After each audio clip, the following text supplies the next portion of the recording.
recorded. We're all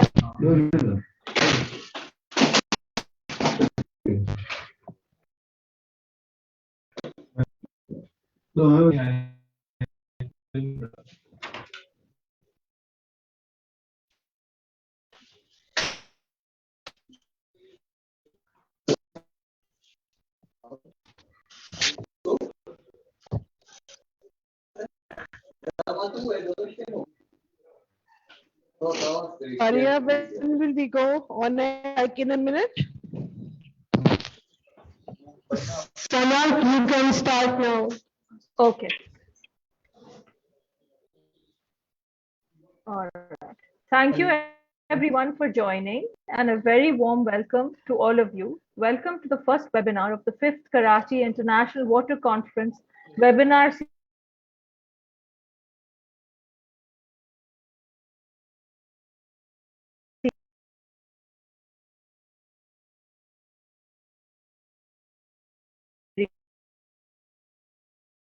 The theme for this first web is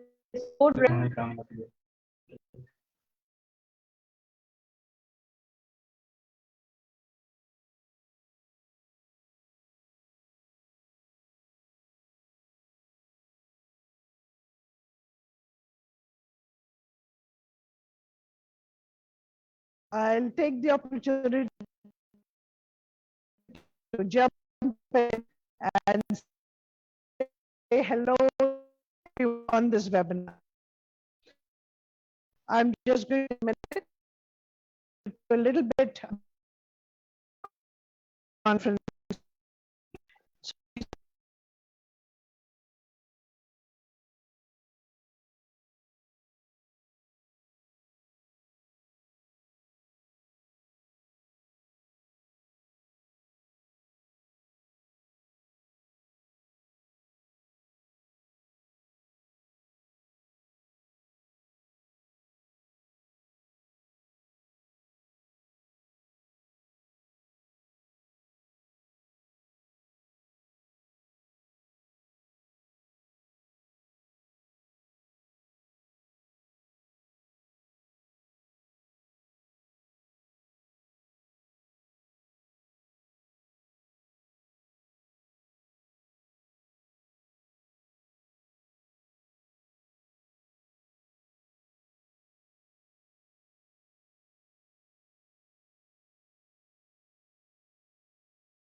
if you will. But I don't want to go there. In some ways, my hopes are not with the COP process. My hopes are with other people processes, and that is what I want to talk about. I hope that people see my screen. Can someone? Can I? Ji Laiba, Assalamu alaikum, aapko bhi. If can someone just confirm if the screen is seeing? Yes, we can see the screen. Yes, we Okay, can see. okay, thank you. Thank you. So I have a lot to say. Some of it are things that you might have seen slides from me before, though I think the content is slightly changed. Do you see the Hisaar Foundation moniker, please? I'm sorry, Dr. Adam, we could see the screen previously, but now it's disappeared. Achha, that is just give me a second. I think something happened here. That is what I want to make sure.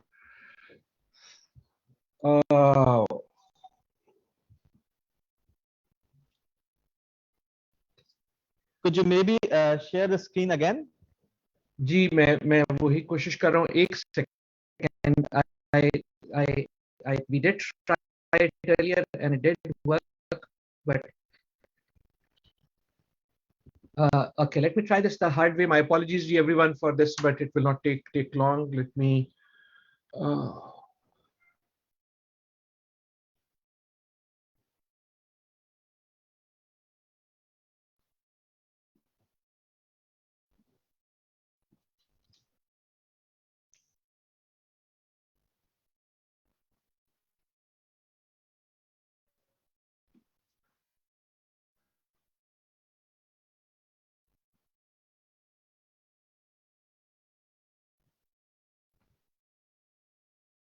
okay, let me see if I can share the screen.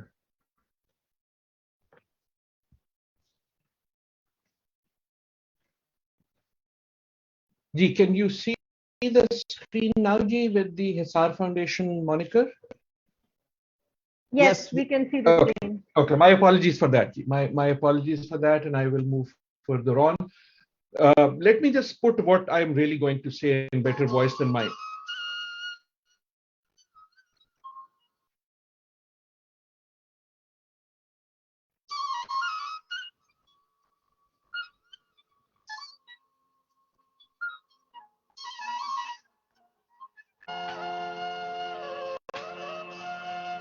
दरिया दरिया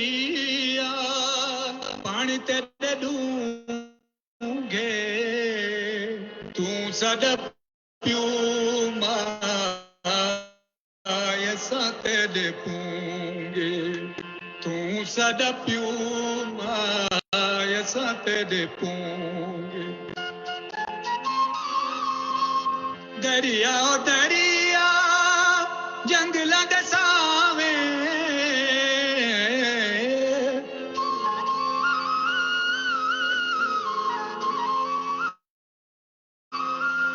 दरिया दरिया जंगला दे सावे कहीं दी तहोसी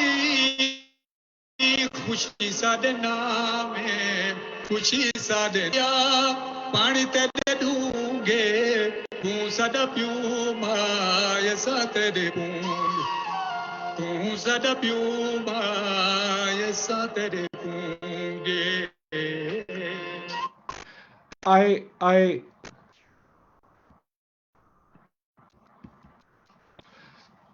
I wanted to start with this little clip from a song because that really is the gist of what I want to say, which is really that we need to start thinking not just about water but about climate in a way that is different from the compartmentalized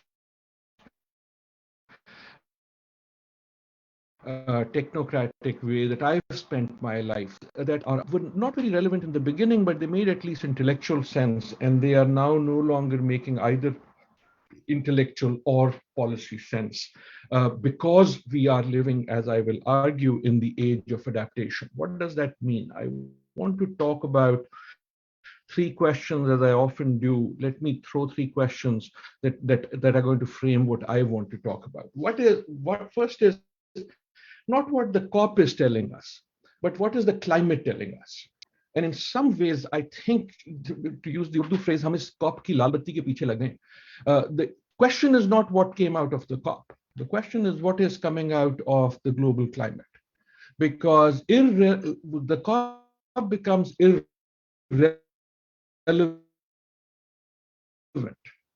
in front of those very real forces of nature and what they are telling us. And I want to about as we think about. Can people hear me? I don't know what's happening here.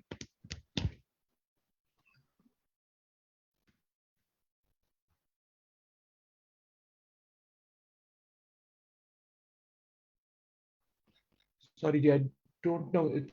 Can people still see my slides? Yes, we can. We can see your slides and we can hear you clearly as well. Okay, my apologies for this. Yeah, I don't know what the issue here has become.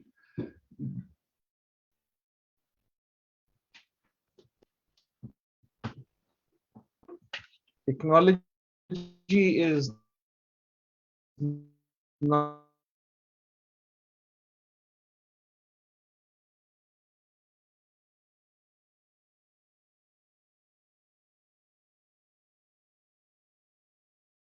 not what it's made out to be, and me without my slides becomes pretty. Geez, can I? And Adil, can you hear me? G. Why don't you just speak? Gee, I think I'll have to do that, unfortunately. So as I said, the first question is, what is the climate telling us? That's what I want to focus on. The second is, what does it mean to live in the age of adaptation? And the third is, which is what I want to focus on. How do we think about water in this age? Do this by trying to tell you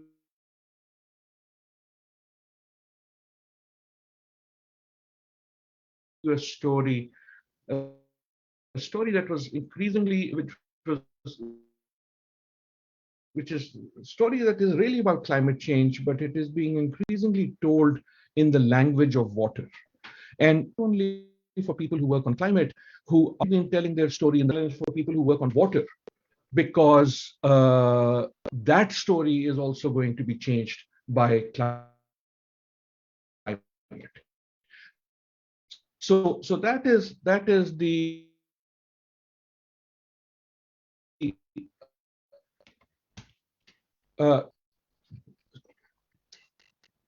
so that is the essence of what I'm doing. I really apologize. This technology dependence is bugs us, but let me start with the where we are after the COP, and where we are after the COP. If we start looking at the COP, is really where we were before the COP. The COPs, in many ways, the climate negotiation process has become a permanent negotiation process that rejigs the same conversation and then comes our game of changing a word here, changing the word there, keeping the hope alive but moving. And the epitome of that was something that is still talked about as the Paris Agreement.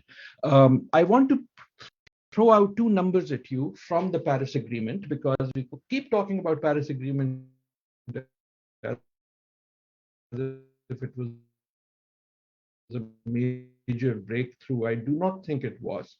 I think the real important COP, if you want to go back, is Copenhagen. Unfortunately, as it was the important one. But those, you've seen these before, but the story is different. Now, when that number came out of Paris, that was the amount that was supposed to be spent, particularly on adaptation, which we will come to, and particularly in developing countries, to ready for the climate changing world. Now, when I spoke at this conference the last time, I remember putting up this number and saying, what a big number this is, and this is never going to be achieved. I don't even know how many zeros there are, and that is all still true. But the one thing that has changed seeming between then and now is that this number doesn't seem as big today as it did 2 years ago. And the reason for that is COVID, right? 100 billion still didn't happen. Paris promised. Everyone knew the promise was not going to be fulfilled. It wasn't fulfilled in Glasgow. No one was serious in Glasgow, but the change that is important, and the reason to look at this number is something has happened in the last 2 years, which makes this number actually quite palatable. And that thing was COVID. So when COVID came in a week, China found not 100 billion, but $1 trillion. US found another $1 trillion, spent it in 1 week, found another $1 trillion. The EU found $1 trillion. Right? These were numbers we were not used to. And why do I mention that? I mention that because what happened is we saw what happens when people actually believe what they are saying. When people actually feel threatened, the money comes in. And the point I'm trying to make is this demonstrates again that the rhetoric on climate, or on water, but certainly on climate, is rhetoric. And that is why these numbers sound so big when they are in fact not as big as we make them sound, as was demonstrated by COVID. I'll come to that in a minute. The second big number that came, and I'll repeat what I've said earlier, in fact, was between 1.5 and 2. That is where the climate was supposed to be stabilized. That was already an abdication of the original climate agreement, which was back in 1991. The idea was that there wouldn't be human-induced atmospheric change in carbon concentrations or a climate change.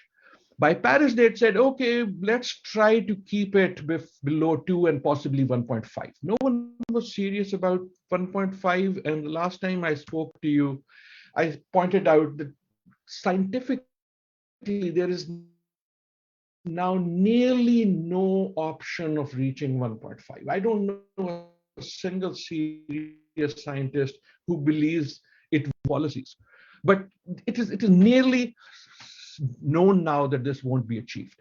In a way, I'm tempted to put a simple single cross again on 2.0, because now it seems that because we haven't been doing mitigation, meaning reducing emissions, 2 is also now nearly certainly a scientific impossibility. And that means we are living in a world where you should expect a change, certainly above 1.5 and age of adaptation. Now, we have gone through 2020. I'm going to do this for 2020, not 2021. And you have heard about 1,000 times that 2020 was a year like no other. And usually by that, people mean, haha, we were all on Zoom, having the type of troubles that I was having a minute ago. But let me tell you the story of 2020, not in the language of COVID, but what else was happening while we were busy with COVID, because nature doesn't really take it as seriously as the rest of us do. This is what 2020 was really like. And you've seen this on your headline, you may not have noticed, but we started January as the hottest January ever recorded. Hottest January ever recorded. We went to February, second hottest February ever recorded. May, March, second hottest. April, second hottest. May, hottest ever. June, hottest June ever. July, second hottest July ever. August, second hottest August ever. September, hottest ever. October, third hottest ever. November, hottest ever. And December, we got a little respite. I hope you can see the slide there. We got a little respite with this, with the eighth hottest December. And the point here, I can go into 2021 and tell you July that we just finished was the hottest July ever recorded, any month ever recorded. The point that nature and climate is telling us is that the COP is increasingly relevant. The climate is changing. It's not waiting for an agreement to be implemented. The climate isn't waiting out there for us to get our act straight. And that is what, and I hope again that people are able to see the slides. But if not, I can move on. The point here is that the signal from the climate is that we are now in the age of adaptation. This is no longer a future issue. This is a current issue, and that's not a slogan. I'm not just trying to make a slogan. What I'm saying is that means that we have to prepare and act, not just prepare, but act for a world in which the climate is changing. That by my back of the envelope calculation, about 2.5 billion people in the world, many of them in Pakistan, not everyone, are facing climate change today. And we are still talking about climate policy as if it is a policy for the future, right? And again, my slides have stalled, so I won't go into that at all now. But the point there is that if you look at the actual data, what we are seeing is that climate is changing, and that climate change is manifesting itself, whether it is in heat waves in Karachi, whether it is in fires in Australia, whether it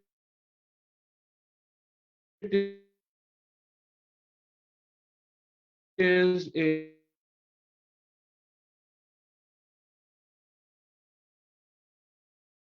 in what is happening in Europe, whether it is happening with floods across South Asia, seeing the manifestation. Now, we've had floods before and we've had heat before, but what I can prove and what the science has been saying all along is that climate is not going to create new challenges or new climate events. What it is going to do is two things, and it is doing that now. One, it changes the amplitude, right? How strong each of these climate events is. And second, it changes the frequency. How frequent are those? When your 30-year flood becomes your 15-year flood, and when your 15-year flood becomes your annual flood, that is what it means to have the climate changing. And that is what we are seeing here. And that is why we are in the age of adaptation. Hello. Slides are again.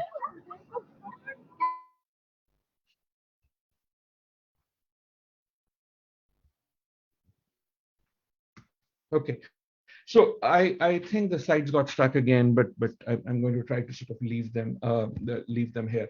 The point there is then, if we are in the age of adaptation, what does that mean? My contention on water and is in particular that one of the most important implications of the age of adaptation is that in the age of adaptation, climate changes from a carbon-focused enterprise to a largely but not entirely water-focused enterprise. And what does that mean? What that means is, if you think about our climate discussion, that is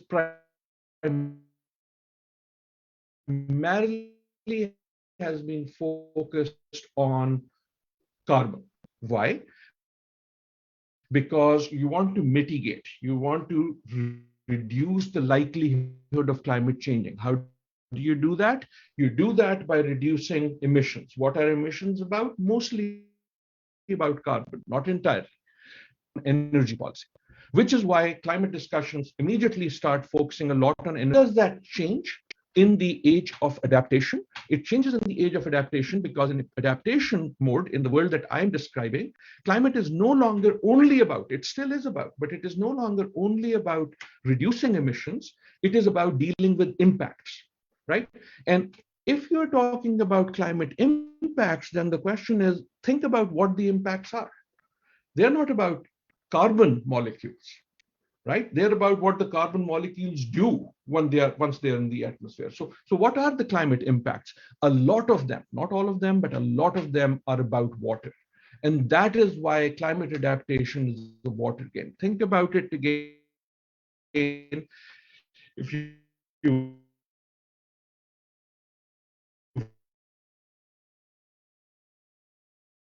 heard it, I'll say it again. What happens when climate sea glaciers falls from the sky like no one's business, extreme events, floods? And what that means is that the locus of climate impacts, the language in which many of them are written, is the language of water.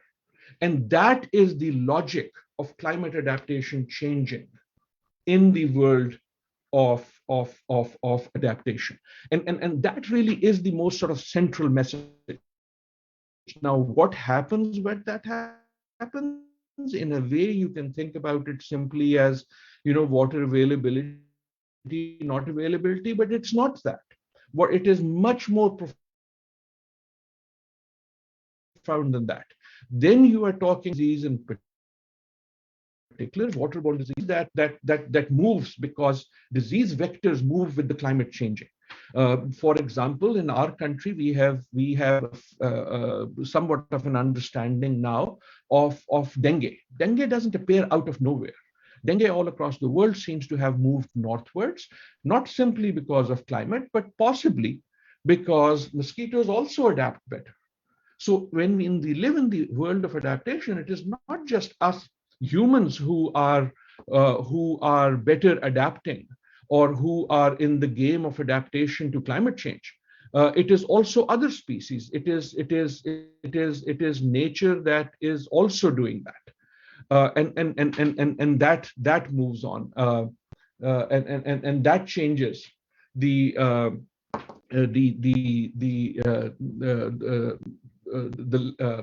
the trajectory, if you will, of disease. But it is not just disease, it is the questions of infrastructure. One of the challenges that comes up with COP is that COP and other climate processes, because they are still stuck in carbon, because they are still stuck in what industrialized countries need to do in reducing emissions, a whole amount of focus is on what infrastructure, what expenditures, what money needs to be spent in mitigation.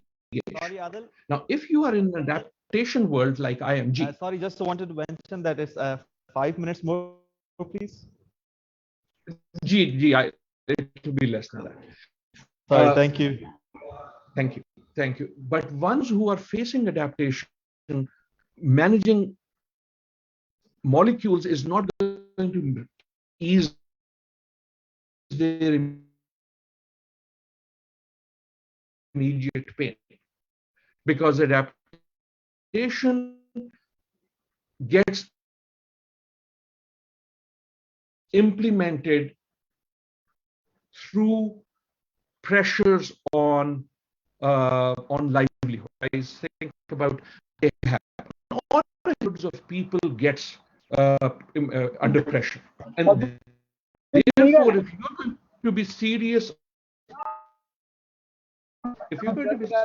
about climate change, then adaptation, if climate, on issues like livelihoods, on issues like better infrastructure, on issues like better cities, on issues like greener spaces. And none of them are easy to understand if you are caught in the language of carbon molecules and in the language of mitigation. And if you think about what happened at Glasgow, it was that disconnect. It wasn't that people didn't care about climate. It was a language between people for whom climate means something totally different.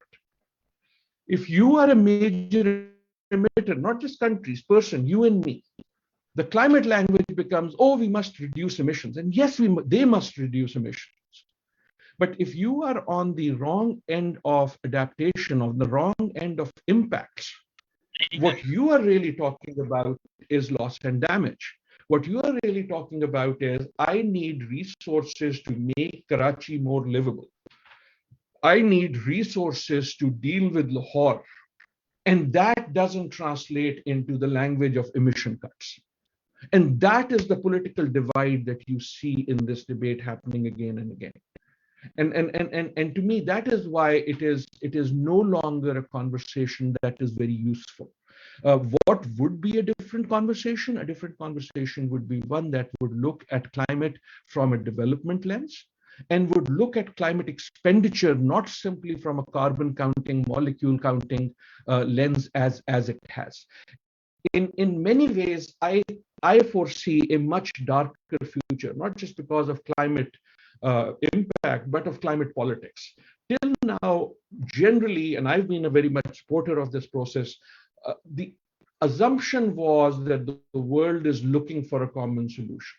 More and more, it is clear that the world is not looking for a common solution. More and more, it is clear that there already are climate winners and climate losers. We all talk about, it's eventually going to impact everyone. Sure, it's going to impact everyone. But it's not going to impact everyone equally. And especially when you have to really not. Now, the impact of what happens about that with Karachi, or what happens while that is happening to Dhaka, that is a separate thing. But just like we saw in COVID, the same sort of what I would call selfishness has come in. Let me first make myself secure from climate impacts. And yes, I care about others, but we'll come to that later, because the first thing is to put up my mask myself. And in many ways, this idea of net zero has become kind of that idea. I've taken too much time, and I really, really apologize for this messed up presentation. I had sort of prepared some interesting ideas there. I hope I've been able to on a very good note, but let me clear possible in the three things. First of all, multilateralism. Unfortunately, the news is bad. We got the first truly global crisis of our lifetimes. And the first thing we did was to turn off every multilateral process and everyone for themselves, even the Germanys and the Scandinavians. Let me first put my respirators for myself. Let me first put my mask for myself. In time, some of that opened up, but much less. Second, money, the point that I had mentioned. COVID has proved that the money is there. COVID has proved that what is not there for climate is an actual belief that this is existential. It proved that when people think that the threat is existential and real, the money appears. That is why it becomes a high security issue. I hope it does for climate too. And finally, science. The biggest sort of lesson of COVID has been how amazing science has been. I could not have believed, no one could have believed that in a matter of months, we would have a vaccine that would be very, very effective. The problem is climate change does not have a vaccine. The problem is that we came to the science too late. And in climate change, as we should have done in COVID, the precautionary measures, that the precautionary tale, the people saying stop this before it happens, were ignored, just as we are ignoring them in climate today. Let me shut up and end there, and thank you for this mess up. Thank you very much, Dr. Adil Najam, for a talk that really helps to see climate change from a new perspective. Now I would like to invite our second keynote speaker. It is Dr. Patrick Bond, who is a political economist, a climate change activist, and a professor of sociology at the University of Johannesburg. In the 1990s, Patrick served in the President Nelson Mandela's office, responsible for the democratic government's first white paper and other policies. His best-known work is Elite Transition, from Apartheid to Neoliberalism in South Africa. And he also authored 4 books on climate change and hosted South Africa's civil society meetings during the 2011 UN Framework Convention on Climate Change Summit in Durban. Thank you, Dr. Patrick, for joining us. We look forward to your talk. I hope you can hear me just fine. The screen now has where I am located in Johannesburg. It's such a great honor to be with you. Adil, all of your slides were tremendous. I need to learn lessons, very entertaining and effective. I'm simply going to pick up on some of the same ideas, but not from the insider scientific standpoint, instead from the standpoint of what we would call a climate justice movement in civil society. I think Adil's one of the people we would say is a very effective insider. I'll look at what the outsiders, and if you have a division of labor in this country, in South Africa, we sometimes think about people who are out shaking the trees for the fruit, and other people who make jam We have tree shakers outside and jam makers inside, hopefully working with a similar analysis and a division of labor that's coherent. And in doing so, I'd like to just quickly look at some conflicts over the scorecard of Glasgow and how, in my view, some of the flaws that Adil's already mentioned, Copenhagen, where I was a civil society host in Durban, and Paris have been reproduced. And also climate finance, right? The not just 100 billion, but other big questions about financial markets, and also the climate debt, the reparations, especially that you in Pakistan are owed. And then maybe I'll have time to finish with where I think we can go with activism, divestment from fossil fuels, and maybe even trade sanctions associated with high carbon trading. And then a 1987 precedent, the Montreal Protocol. So we don't lose hope. And I do want to say at the outset that your connectivity is Standing Rock in the Dakotas, where the Sioux people in the United States who've been so oppressed for for centuries with the invasion and the genocide of the settlers, and they've said water is life in their defense of their land, not just their water, but also, and similarly in Ecuador, even just in recent weeks, the movement called Pachakutik, led by Yaku Perez, has also now said we want to be in defense of water as part of their anti-extractivism, ecofeminism, indigenous, and climate justice politics. So you're really with some of the most important sites. We in South Africa have had water struggles, mainly in this city over water privatization by Suez, the big French company. And we had many of our activists here repel this big French company, so we have public water. But what you had was too much water in 2010, just to remind that you couldn't even get the immediate relief that the then UN Secretary General Ban Ki-moon had asked for, just $460 million. In fact, $43 billion is one of the estimates of the damage from those deluges. And you've had worse and worse. In fact, only 7 countries, according to this Relief Web assessment, have had a worse catastrophe. We in Southern Africa, droughts, but nothing as severe. Boris Johnson clapped himself on the back and all of his mates, being immensely proud, and a world-changing agreement a couple of days ago. Countries are watering down the language. So just to remind ourselves, at the very last minute, the Indian Environment Minister insisted on new phrasing for the coal wording. Instead of phasing out, it was phasing down. But in fact, this really had come from the United States and China. And the Chinese representative said, demonizing fossil fuels will only hurt ourselves. No, demonizing fossil fuels will help everyone. And of course, India and China have had power problems and going for more coal. And of course, in the US, Joe Biden might be the greatest hypocrite of all, with all of his coal and especially offshore drilling that he's proceeding with. And, it's really an appalling situation where these world leaders are blaming each other, but they really are all to blame.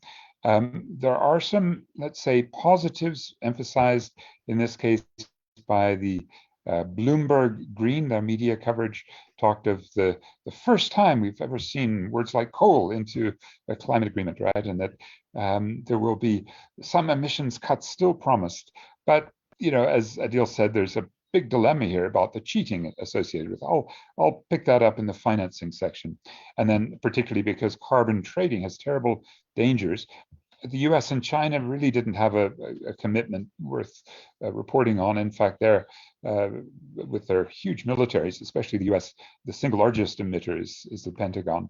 And overall, I think the win that they will claim in the mainstream is to legitimate what I think many of us would consider to be not a conference of the parties at the United Nations Framework Convention on Climate Change, but the COP really translates to a conference of polluters. many things that have been acknowledged in the mainstream as disappointing. The national pledges are 2.4 according to Bloomberg. And I would suggest that we would have a different kind of assessment that's largely negative. If we don't have time to do all of the components, but in the climate justice movement, for about 20 years, these have been the sort of demands to cut greenhouse gases, including the military and maritime and air transport, and to do it fairly. That's obviously not happening. To have job-rich, just transition so we can bring labor on board, absolutely critical for mixing the job-oriented strategies in energy, transport, tourism, agriculture, urbanization, production, consumption, disposal, all the things we need to change, right, to make sure that labor's with us. And also all the other racial, indigenous, global south, gender, LGBTQI and youth agendas, and also the rights of nature and climate migrants, and especially future generations. Green technology should be a global public good without the kind of intellectual property restrictions. That's what is really holding us back, isn't it, on getting the COVID-19 vaccine to everyone, is some especially British and German selfishness for their big pharma corps holding on to the intellectual property on the vaccines. Much to say about the potential dangers and false solutions of technology, but critically leaving fossil fuels underground, ceasing exploration and current extraction, and considering the unburnable carbon as stranded assets. And then finally, the financial aspects. Let me move to some of the aspects of carbon taxation, pricing, the failure of the carbon markets and the offset, all those gimmicks, and then the reparations. I'll dwell on this because, just like Adil said, there's loss and damage which Pakistanis are owed as reparations. And there's also the climate proofing we need to do, the adaptation and resilience. And then there's compensation for not using the emissions that would be just. In all these ways, although there's been a little bit more lip service in one or two areas, we can really say that the COP26 was a conference of polluters continuing out, as BBC put it, their history of having belched out harmful quantities of carbon in the industrial past. We know this well. Where I am now, Johannesburg, in 2002, the World Summit on Sustainable Development was held here, and it was really full of gimmicks and corporate speak and co-optation. We began to see in this city water privatization and the privatization of the air, the carbon markets, as big orientations of the United Nations, but not really the UN per se. It was a corporate controlled zone with particularly the United States and Europe really pushing this neoliberal or corporate-oriented version of sustainable development. The WSSD with the S's actually crossed as dollars. And then we saw our own president at the time, Jacob Zuma, joining a secret plotting session where Barack Obama barged into a room. His national security agency had been bugging all of these other leaders here. So he knew where to go. He barged in, and there he saw Jacob Zuma, Lula from Brazil, Wen Jiabao from China, and Man Mohan-Singh. And what they agreed in December of 2009, I think this is what Adil was getting at, was unambitious, non-binding, no penalties for default or withdrawal.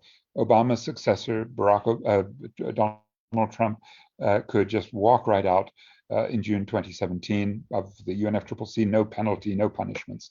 This was, as Bill McKibben, the 350.org activist leader says, a league of super polluters blowing up the UN. If there is in this picture climate imperialism in the United States, there are four major sub-imperialists. And this is the logic, in a sense, that the sub-imperial bloc has been extremely tight. Don't take it from me. Probably our finest African negotiator, Lumumba Diapeng, was head of the G77 negotiators. He basically said Copenhagen's a suicide pact, not enough money in that $100 billion, but particularly said, with some of the African delegates being lazy or bought off, I think that's quite frank. This is an undiplomatic diplomat, but I think he's speaking truth to power. And he especially said South Africa, which has the interest with the big polluters, since we're basically third highest per person per unit of output in greenhouse gas emissions, we sought to disrupt the unity of the bloc. And in that sense, when South Africa hosted the COP17 in 2011, it was more of the same. And you could tell that from the way Todd Stern wrote back to Hillary Clinton, all those emails leaked thanks to WikiLeaks, really congratulating the US delegation for winning major concessions in Durban. And then, of course, there was the COP21 with all of the disappointments that led the greatest climate scientist, whose name, James Hansen, you may know, to just call the COP21, the Paris Climate Agreement, bullshit, right? A fake, a fraud. And Greta Thunberg picked up that same critical standpoint, delegitimizing these elites in Davos at the World Economic Forum, basically saying your pledges are based on cheating tactics that got us into this mess. This is, as Adil said, yep, the blah, blah, blah. And in fact, I'm glad we have an Italian representative, because I thought Roberto simply right. He said, she's right. This is serious critique. We were not credible in the past. Well, unfortunately, not credible this week either. More blah, blah, blah. And I think Assad Rehman from War on Want and the director of COP26 Coalition said it well. I'm finding it difficult when he addressed the final plenary on Saturday. I'm finding it difficult to convey our anger. You, the Conference of the Parties in the COP26 in Glasgow, you have made decisions that will kill millions, right? 500 years of colonial rule and white supremacy. And you still value your profits over the Black, Brown, and Indigenous people. The rich have refused to do their fair share. You're not keeping 1.5 alive. You're setting us on a path for 2.5. And as he says, the rich have refused to do their fair share. There was this $100 billion promise. The OECD, that's the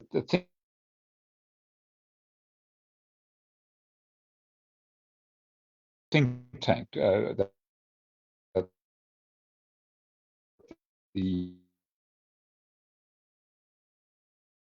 rich countries use. They say, oh, it's 80 billion.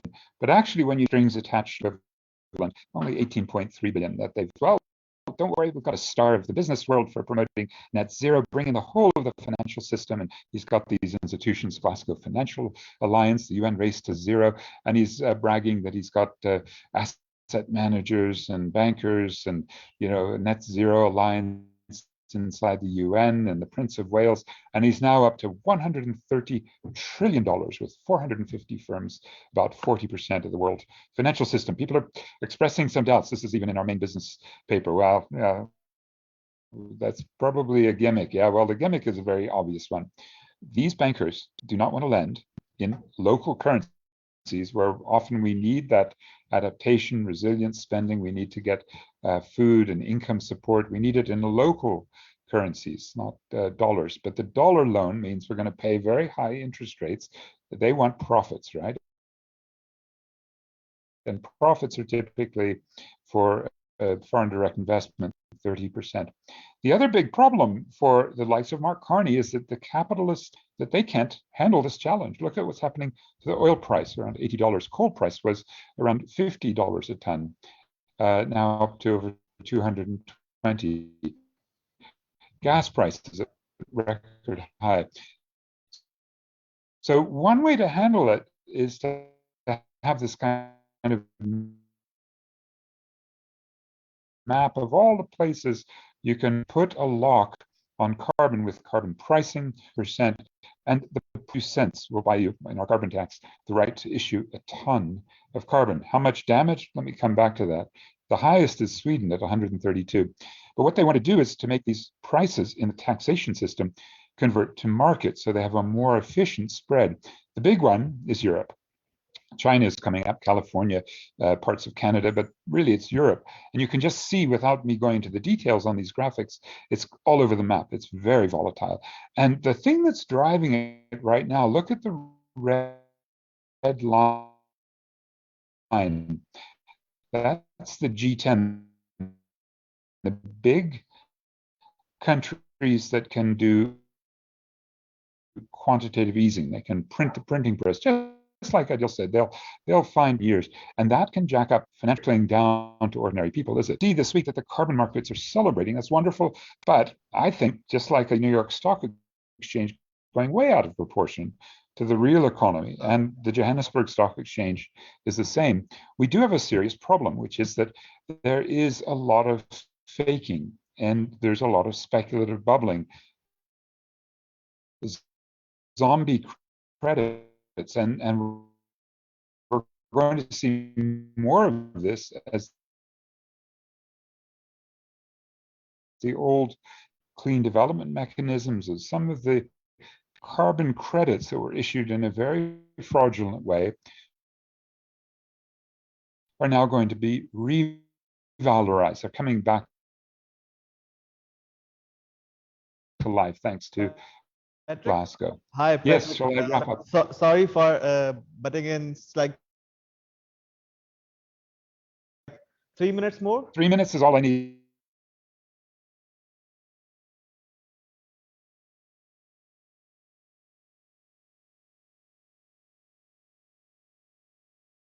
Because I just wanted to make sure you're aware that there is a demand, instead of making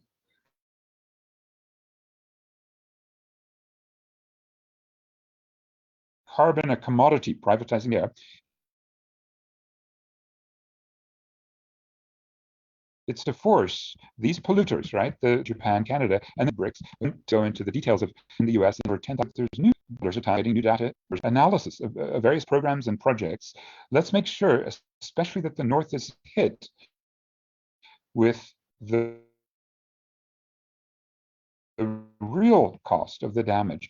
We certainly, the worst problem in the current conjuncture is the climate debt denialists, those who've caused the problem. Todd Stern, the US representative who more or less managed the UNFCCC, but he says, yeah, we admit we put them, we're not denialists, but the sense of guilt or culpability or reparations, we categorically reject that. And John Kerry's picked up exactly the same. Now, the losers in this, the climate creditors, those who should, are in the darker shades there, and you've already seen them. Unfortunately, as they get hit with the climate crisis, their insurance needs are only covered 4%, according to Christian Aid, 60% for the North. So that brings me to the final couple of slides. Really, it's given that these systems, financial systems, insurance systems, the Northern bilateral relations, the multilateral systems are failing us, we're going to have to fight harder. Where do we fight the strongest? It's in what we could call blockadia. Naomi Klein has named it. Without going into all the details of what she means, I think the Rainforest Action Network activists put it well. People are hungry for climate action beyond sending emails to your climate denying, member of parliament, or, updating your Facebook. So blocking is certainly one strategy that has been very popular. Another is divestment, $14 trillion by activists saying to financial institutions, stop investing in fossil fuels. So that's certainly what in South Africa helped to get rid of apartheid, the divestment struggle. And it's really beginning to work. Even a bastion of backwardness, I'm sure Adil will agree since he's at a competing institution. Even Harvard University, right, the US ruling class's most obnoxious institution of reproduction, has divested. Final point, just very quickly, is that we needn't give up hope. There was a big problem in the 1980s. It was identified and solved by multilateralism. It was the ozone hole. And the chlorofluorocarbons were moving up and opening up that hole. And a Montreal Protocol basically stopped the hole from growing by basically banning. We didn't have any cap and trade system or carbon markets or emissions trading. We had instead banning, and we had pressure from scientists. And I think we can now add to that world activists, but let's make sure we strengthen them. What you're doing in the field of water is profound. We watch you with great admiration because we try to do the same things here. If you like any of the books or any of the things I've done on both fields of water and climate, please be in touch. But it's been very nice to share some ideas and to learn from all of you. Thank you very much. Thank you, Patrick, for telling us how it is and for exposing the parts of the elites regarding the climate change. Now we move on to the Q&A session for the both keynote speakers. So the first question we have, it is for the water pavilion for the first time. I feel there's some recognition that climate impacts are water impacts, but not enough. Even adaptation community finds it hard to acknowledge that adaptation is about water. You have put it secondly, particularly if Pakistan focus on proper management of waste, uh, then it okay, sorry, I think that was the first question, was more like a comment. So perhaps you could elaborate, or would you like me to read it again?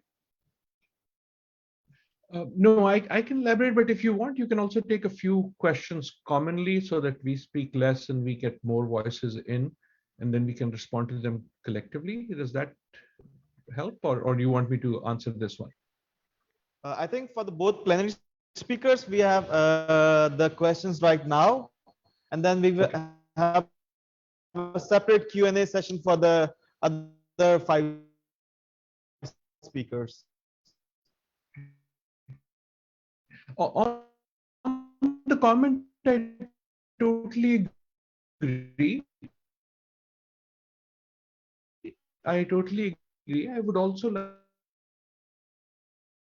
like to have your enthusiasm. And when I was younger, I used to have it. Having a water privilege. Some ways, I think, the six sort of if has ended with the same needed to, but we did something, right? So it's become very routine. It's like, the student who never finishes the paper. As a professor, I know how incompletes work. You convince yourself that I'm going to kick this can down the road and come back to it next time. So yes, water pavilion, very good. Yes, there is some recognition, sure.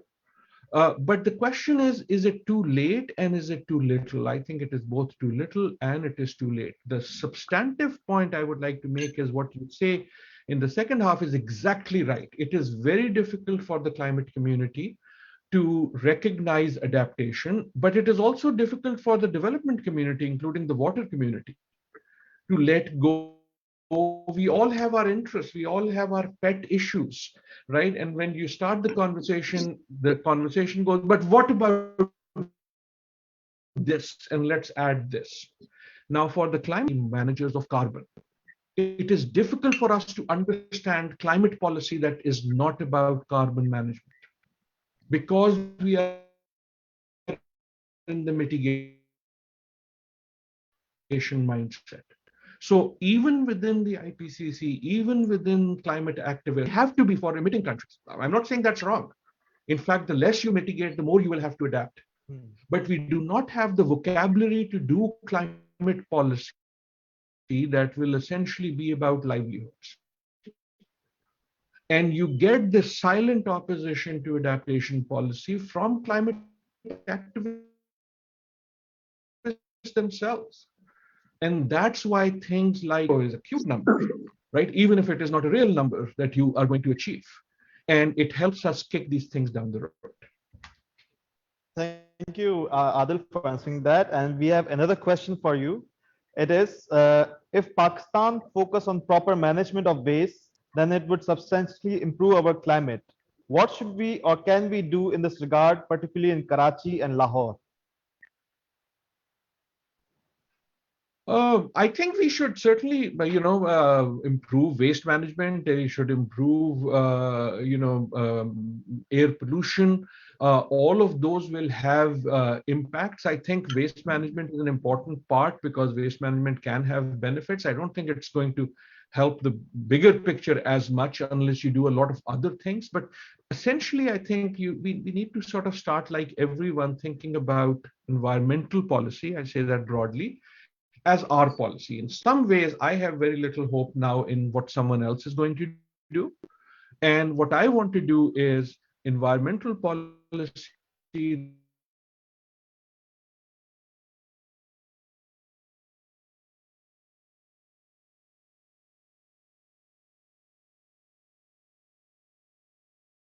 that is people-centered, development-centered, immediate problems. Start with dealing with the heat. Rafe is here. He knows much more about this, of sort of, conspiratorial theories about sort of whether it's this part of the border or that part of the border. It may be. But we can make our cities in the Punjab better planned. We can do things in our own emission standard for our own vehicles. We can do that in our own policy. So my point is, with waste as with everything else, we need to make environment not a funky side issue, but a central part of development policy. Thank you, Dr. Adil. We have a question for Dr. Patrick. So the question is, you have lived through the apartheid and worked on the policies for the reconciliation. We see in the world today that there's, again, when it was the COVID-19, the nations were spending billions and trillions for their own million people. But now it's a question of billions of people being affected by climate change. So how do you think they would be spending their money pouring out to these poor nations? And you mentioned damages and losses, reparations. So how is that going to work out? Or is it going to be another climate imperialism, as you mentioned? It is at present. And thank you again. And Adil's answers are wonderful. I have no objections. I would say that if we need this loss and damage, it's going to be including the $43 billion from your flooding episode and everything into the future, because that's why we have the social cost of carbon to think about, not just what has happened now, but also the longer term manifestations as the feedback loops kick in, which means, let's say you do want to claim loss and damage. I do give the Southern negotiators some degree of credit for really pushing it in spite of the likes of the United States State Department, and to be frank, South Africa and China and India have huge carbon debts. They're per person not that big, but the emissions, if we're going to use something like a $3,000 cost of carbon, social cost of carbon, it's in this country 3 times our GDP that we're emitting in terms of the damages every year.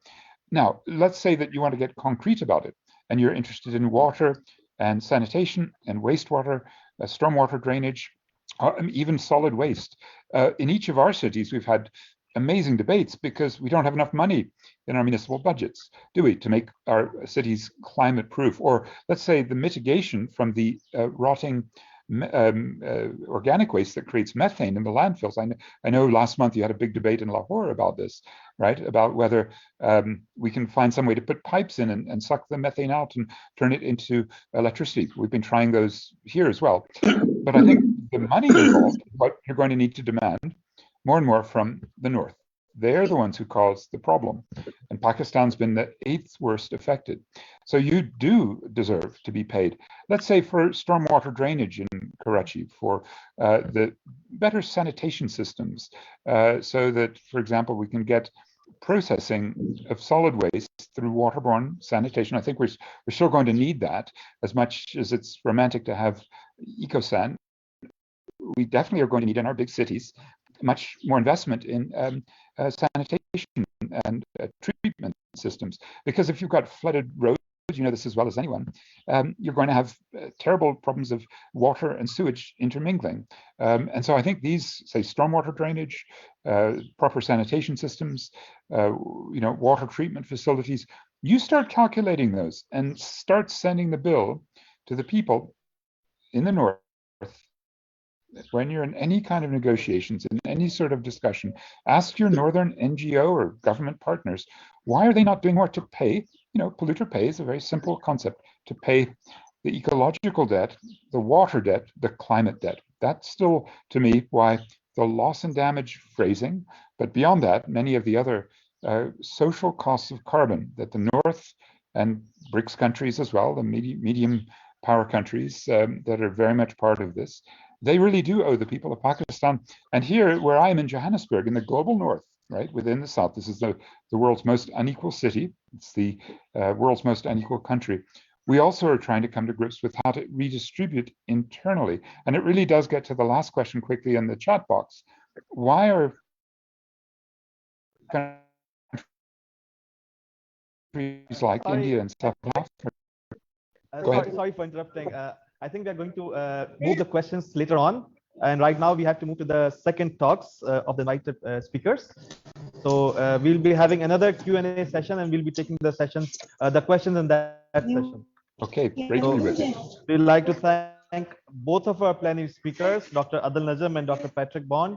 Please do stay for the rest of the talks and for the Q&A session. Now we are going to move on to our keynote speakers. Our first keynote speaker is Dr. Adity Mukherjee. She's a principal researcher at the International Water Management Institute. Earlier, she led the water and air team at the International Center for Integrated Mountain Development in Nepal. Aditi is a coordinating lead author of the water chapter in the Working Group 2 of the UN IPCC and a member of the co-writing team of IPCC's AR6 synthesis report. So welcome, Aditi, and we look forward to your talk here. Thanks so much. I absolutely enjoyed Professor Adil's and Professor Patrick's talk. Is it okay if I share my own screen? I have reduced a couple of slides and I was just in terms of saving time. Yeah, sure. Yeah, okay. Let me do that. So that I take a little less time. Let me just put it in the screen share mode. Give me a minute.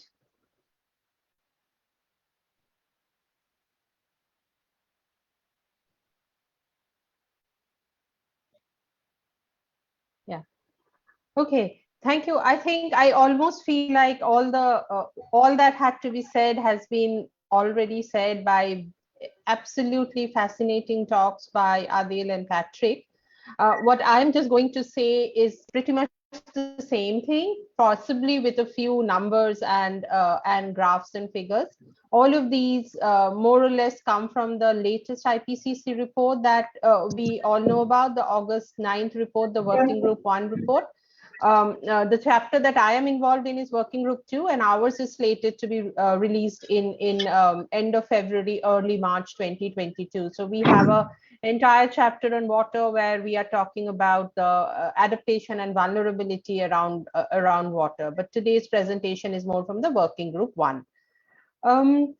So these figures are again from the summary for policymakers. I feel that of all the IPCC reports, this AR6 report has been, possibly because the evidence is now so unequivocal, the language has been also very, very unequivocal. It's no longer the scientist-like language, like, very likely, medium confidence. This is saying that there is absolute certainty that humans have caused climate change and we are already living in a 1.1 degree world. I do not think many of us actually appreciate this fact that the climate has already changed. We are already living in a world which is 1.1 degree warmer than it was in the pre-industrial level. I think for many of us, and I talk to a lot of people around climate change in my immediate vicinity, people who are not specialists on climate change, citizens who are aware and conscious, but all of them still have this mindset that we had 20 years ago. The climate will change and there would be terrible things happening in the future, but that future is actually right now here. And I think that's the gap. If we can somehow convey that climate change is here and now, because the very framing of the fact climate change almost makes it future looking. It's like climate will change, but it has to be climate has changed. Having said that, I think this is the very first SPM figure of IPCC's AR6 Working Group 1 report. And if you see this famous hockey stick structure, basically this is a temperature reconstruction for the last 2000 years. And you can see that it's in the last 150 years, the kind of temperature rise that you can actually see.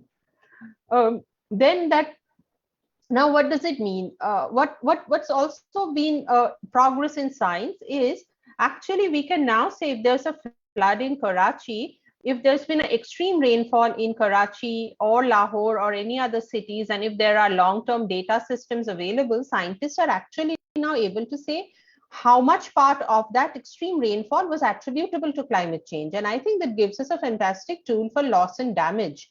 So this is the work that some scientists, mostly in the global north, have been doing. And I understand that in many of our countries is the data lack that kind of prevents us from doing more. But overall, it is actually possible to say what fraction of a certain extreme event is explained by climate change.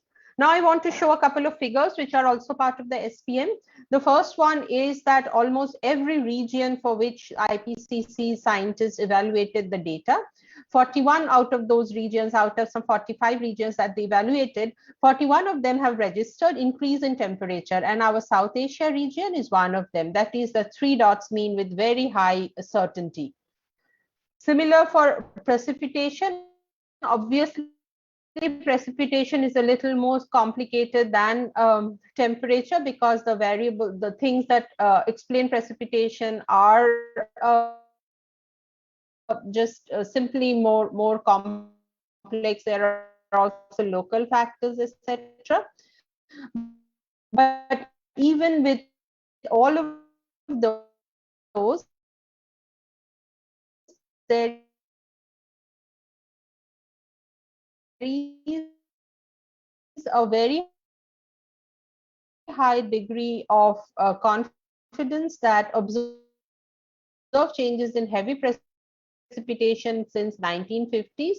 In all these places that you can see highlighted in green, these are all the places which have seen an increase in heavy precipitation, and again South Asia is one among them. The third comes to a bit more complicated temperature. So obviously with every degree with more complication in that particular phenomena, how you attribute climate change to it becomes a little bit more complex. But even having said that, these are the 12 regions between high to medium confidence to observed out. We are all in South Asia agreement in the types that we as scientists need to look at.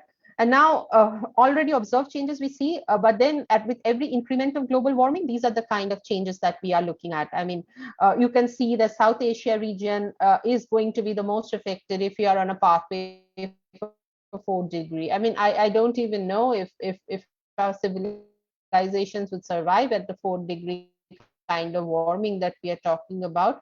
We are most possibly headed to anything between 1.2 futures, very good futures.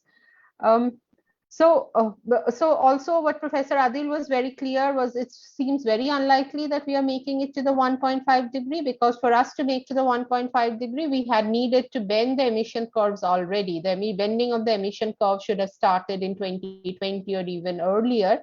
But instead of bending the emission curves, the emissions are still going up. So that's, and then the thing is that we have to reduce 45% of our emissions by 2030 if we have any hope to remain within the 1.5 degree. But this even becomes more complicated. It becomes even more complicated in our region. And as I said, I used to work with EC mode, where I used to work in the water and air theme, and we looked at these in detail. And this is a part from the Hindu Kush assessment, where I was one of the editors. We are saying that even 1.5 degree, let's imagine by some kind of miracle, we are able to limit our global temperature within 1.5 degree, it will be still too hot for the Hindu Kush Himalayas. We are saying that a 1.5 degree would result in a 2.1 degree world, and we can expect anything between 2.5 plus minus by 2100 if we follow RCP 4.5 pathway, which is higher than 1.5 degree. So yeah, I mean 5.5, I mean let's not even go there. So what will happen with those? In a 1.5 degree world, glaciers of the HKH will lose 36% of the volume by 2100. That's like we are losing 1/3 of the glaciers. I mean, and at 2 degree global warming scenario, we are actually about to lose 50% of global ice and ice volume. So those are huge numbers, like 1/3 to 50% of glacial loss. And this particularly matters for the Indus, where the dependency on of the Indus flow on glaciers is much higher than, say, rivers like Ganges or the Brahmaputra, where the monsoon rainfall actually contributes much more to the annual runout. But while in Indus, in the upper reaches, almost 70% is glacial, and even in the lower reaches, there's a quite high dependency on glaciers. So glacial melt is really not good news for the Indus. This is a photo that we used to use quite a lot in EC mode, and I actually love it, so I keep showing it. This is one of the expeditions in 2021. This is one side of the Mount Everest. I think this peak here, if you can see my cursor, that's Mount Everest. You can see how the glaciers look there. Keep your eyes at any one point, and if I just change the picture, this is how it is now. I mean, yeah, basically we have a lot of what are called glacial lakes, and there's a danger for glacial lake outburst floods. And this is happening all across the mountain regions, and particularly concerning in the Hindu Kush Himalayas, given the high level of vulnerability. So this is a village in Ladakh in India. And I know there are similar villages in the Karakoram range, all the high mountain villages, which are exactly kind of like this, very rough topography, very dry in the upper reaches, doesn't receive a lot of rainfall, but yet it has very efficient irrigation systems. And all these villages actually depend on those far off glaciers. Aditi, I'm sorry, sorry for interrupting. There's 1 minute left. Yeah, sure. I'll just finish it now. Yeah. Thank you. So then basically they depend on these glaciers, and the regime of glacier melt has changed. And when we were doing field work here, the village elders were asking us, what can we do to manage manage? And the reality was that they can do precious little to stop the melting of glaciers, because they are not responsible for melting of glaciers at all. Which means that so I'll just skip this slide only to say that we can see in the upper reaches of the Indus there's a very high dependability on snow melt and glaciers. So it's really a concern there. Then just my final slides. Well, what can we do? Mitigate now to keep well below 1.5? Possibly not possible, but still I think decarbonizing all sectors, there's not much option left. Adapt as much as you can. But the question here is our space for adaptation becomes really constrained beyond 1.5 to 2 degrees. Whatever adaptation right now is working, think of irrigation. Perhaps it won't be so effective. Irrigation will not be so effective at 2 degrees and above. And so here, obviously, adaptation finance is key. And to echo Patrick, what we need is just transitions, leaving no one behind. So this is, last bit. This is the main message from the IPCC 1.5 degree, which I thought was also pretty well written and written in a easy to understand language. For us, every bit of warming matters, every year matters, and every choice matters. Thank you so much. Back to you. Thank you, Aditi, for this very informative session on what's happening in the Hindu Kush Himalayan region. Now we move on to our next invited speaker. It's Ms. Roberta Iana. She's a senior advisor within the climate change negotiation team of the Italian government. She is a national focal point for Article 6 of the UN Framework Convention on Climate Change, Education, Training, and Public Awareness, and the co-chair of the Paris Committee on Capacity Building. She's in charge of capacity building, environmental education, and global climate action agenda issues. Thank you, Roberta, and we look forward to your talk. Thank you very much, and good afternoon, everyone. Thank you for the invitation today, and I would like to thank the previous speaker for the very interesting and useful presentation they gave. My presentation will be a little different. Will be about the Italian initiative at pre-COP and COP26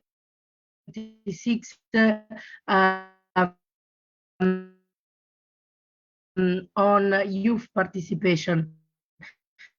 I also have my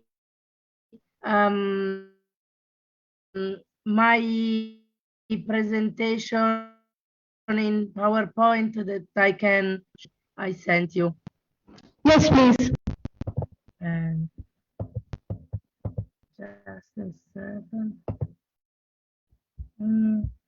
No, I cannot really share it.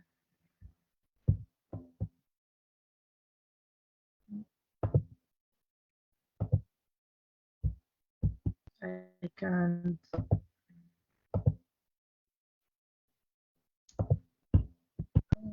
Can you click on the icon? You know, there's a percentage with next to the minus sign. There's a small icon. Click on that. Yes, but there is the bar of Zoom that prevent me to click it. Just a second. Then perhaps we could use the presentation that saving time. Okay.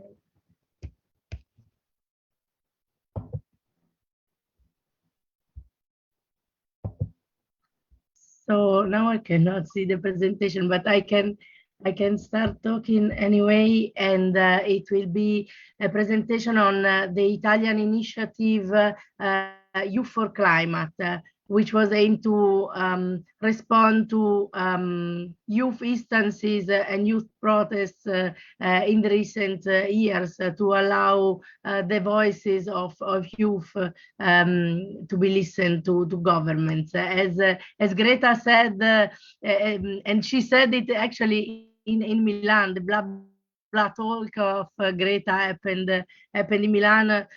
Governments, as it has been proven also in at COP26, are quite slow in taking real commitments and change. Therefore, in collaboration, in partnership with the UK presidency of COP26, the Italian government hosted in Milan last September, back-to-back with the pre-COP, a youth event to give the possibility to young people from all over the world to compile a list of requests to be presented to governments directly. And next slide.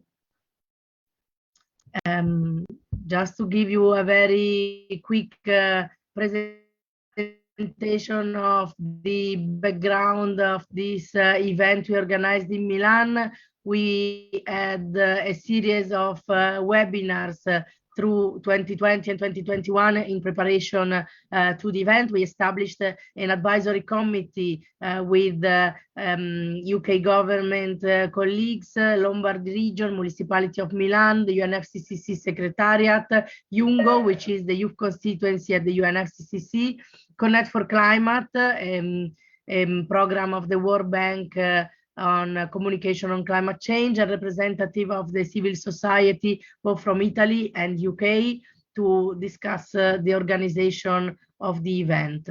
Next slide.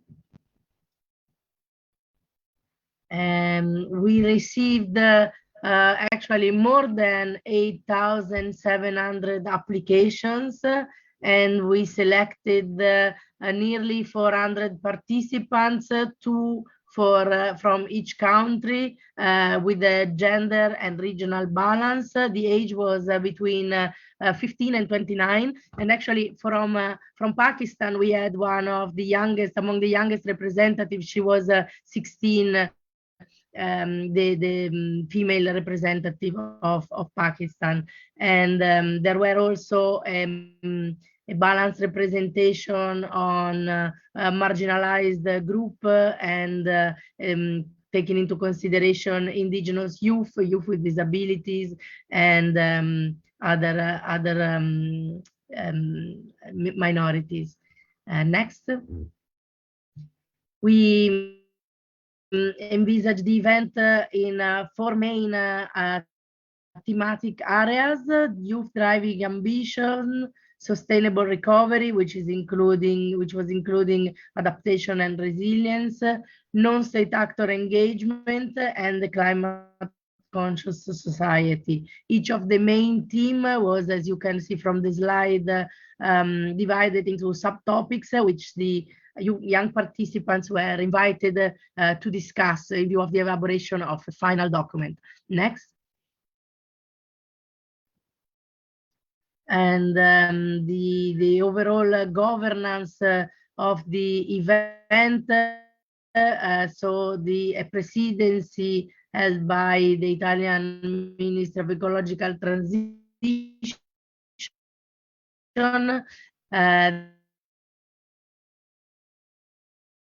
the coordination team, which was me and my colleagues, young co-chairs and senior co-chairs for each of the 4 main working group, co-facilitators for each group, bridge builders and youth advisors, representatives in their discussion, and of course we were supported by the UNFCCC Secretariat officers. Next. This again is a view of the governance of the event. Next slide. And again, we prepared the work of the young participants by sending them questionnaires ahead of the event and during the summer to gather their views and ideas in order to start drafting 0 documents for them to be discussed in days and a half, basically compile a final document. Next. And we also set up a capacity building program in collaboration with the UNFCCC, but also with UNICEF and the SDG campaign in order to provide young people from all over the world and coming to the most different backgrounds, the basics on climate change and advocacy and communication skills. Next. So the final outcome, which was discussed and presented, well, they discussed the key messages on the 30th of September with ministers attending the pre-COP, was a set of proposals and recommendations for each team, and they were compiled in this Youth for Climate Manifesto, which you can see in the next. Hi, Roberta. We have 1 minute left. Yes, yes, so we can go to the next, and thank you. Yes, you can go through the next slides very quickly. And just to conclude, I would say that the Youth for Climate Manifesto, which you can read through this QR code in the slide, is a 44 pages document with requests and proposals by the youth, and the manifesto has been brought to COP26 and discussed also in Glasgow at the presence of ministers attending COP26, and some of the requests in the document have been addressed and are now in the final in the cover decision of COP26, and something is, for example, in the ACE work program, the new ACE work program, the so-called Glasgow work program, urging parties to enhance youth participation in international processes.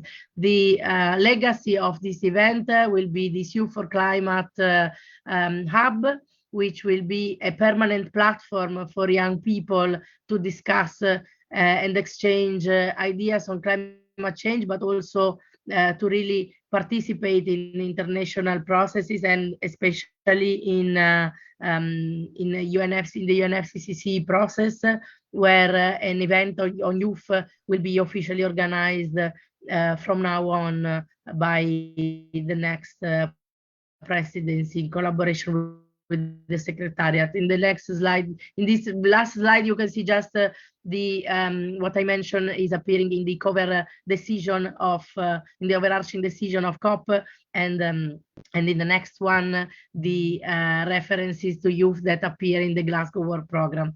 Thank you very much. You know, this was a different presentation about this initiative to empower youth on climate change. And if you have any question, I will be glad to respond. Thank you very much. Thank you very much, Roberta, for informing us about this Youth for Climate initiative. Now we move on to our next speaker. It's Mr. Ahmed Rafe Alam. He's an environmental lawyer and partner at Salim Alam & Co. law firm specializing in energy, water, natural resources, and urban infrastructure. Mr. Alam has served as chairman of the Lahore Electric Supply Company, Lahore Waste Management Company, and vice chairman of the Urban Unit. He's a Yale World Fellow and has served as a member of the Pakistan Climate Change Council and Punjab Environmental Protection Council. Currently, he's a senior advisor to Air Quality Asia. Welcome, Mr. Rafe, and we are looking forward to hearing your talk. Thank you very much, Samir, and thank you so much, Hisaar Foundation, for inviting me and allowing me to participate in this absolutely wonderful conference that you put together. I'm speaking to you shortly after COP in Glasgow, where it's become clear that the global north doesn't much care for the 1.5 degree limit set by the Paris Agreement.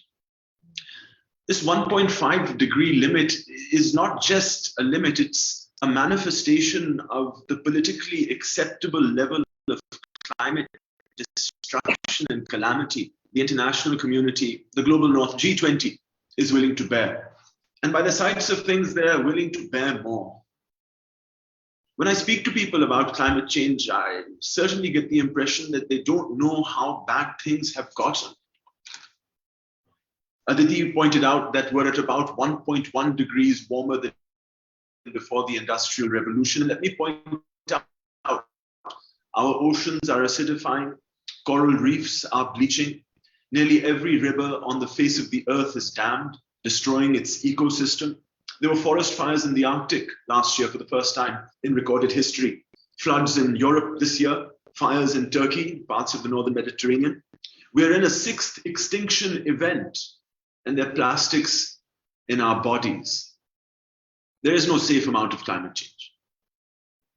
In his book by David Wallace Wells, Uninhabitable Earth, there's a figure quoted of the destruction, anticipated destruction between 1.5 degrees and 2 degrees of global warming, which is estimated to be about 150 million deaths, mostly in Asian and African cities on account of air pollution associated with their transport and energy sectors. The filthy, smoggy air that I have to live with in Lahore is one of the impacts of the climate crisis happening to us here in South Asia today. Beyond 2 degrees and into 3 degrees, Aditi is right, it is terrifying. Food production will be impacted. There'll be global food shortages as crops fail. There might not be trees able to survive that sort of global warming temperature. But we know these sorts of horrific things. What keeps me up at night is how there is going to be civilizational unbundling. Systems that we have put into place over the course of centuries through our culture. Things that stop us from murdering each other for food every time we sit down for dinner. These are going to start being tested by the vagaries of the climate crisis. This is no longer the world we lived in or that we're familiar with.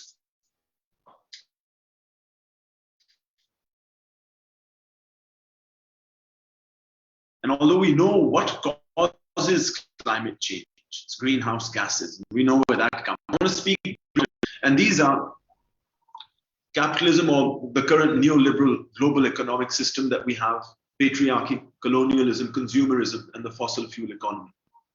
We live in an economic system where there is an unaccountable accumulation of wealth at the cost of the environment and human labor. We need to have another economic system where there is accountability with the exploitation of natural resources or human labor.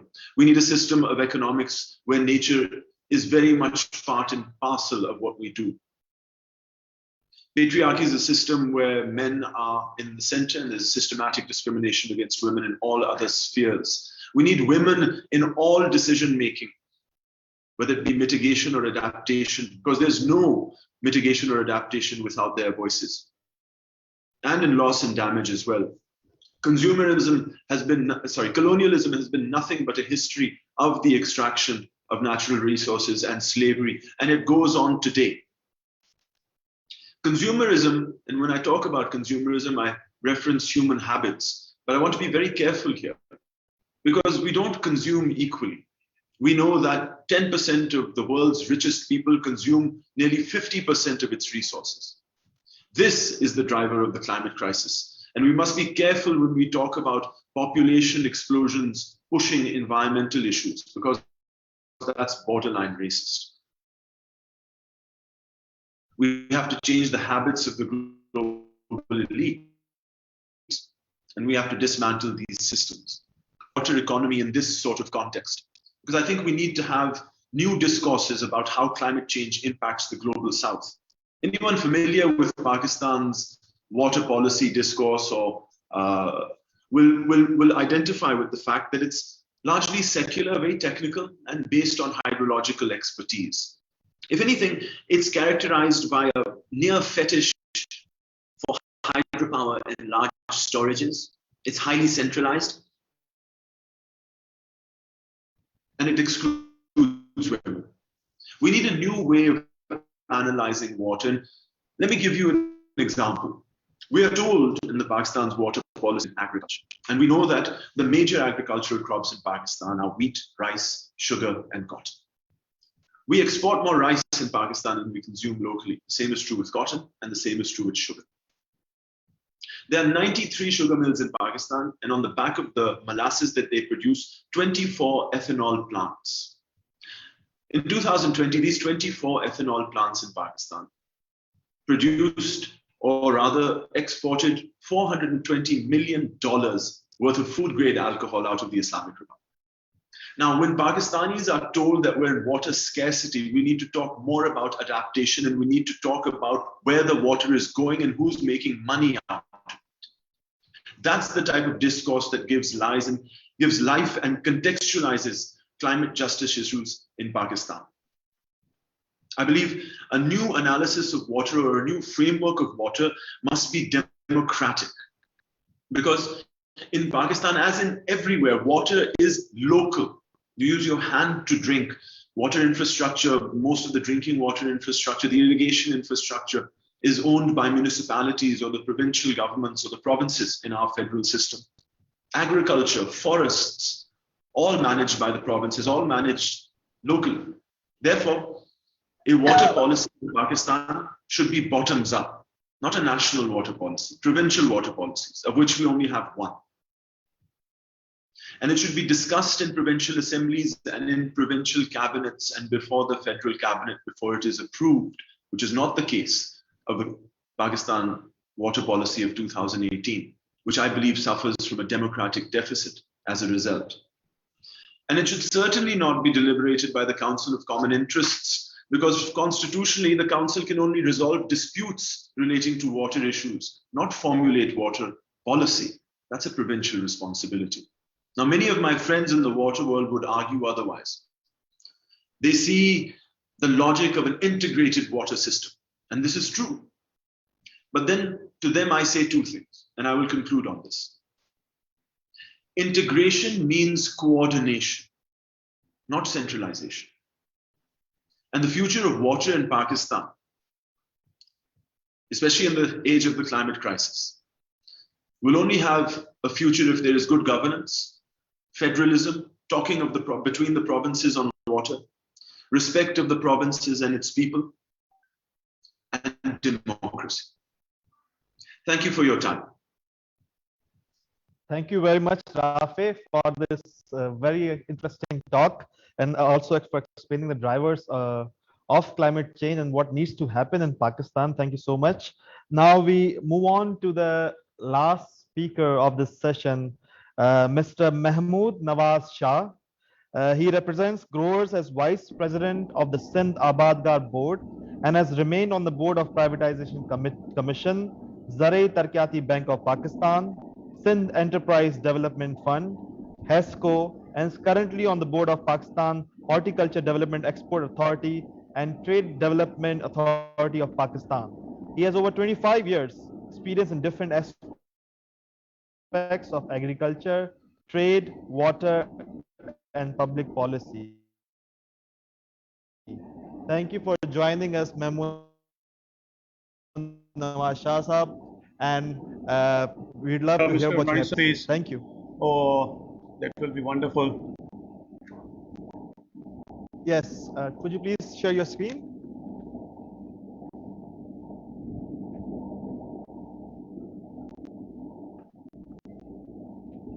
Mahmood Nawaz Sahab, can you please share your screen? Yes, that's what I'm trying to do, but it continues to open your window, not mine. So let me see. Yeah, okay. I think that should fire. Yeah, I think my screen should be visible now.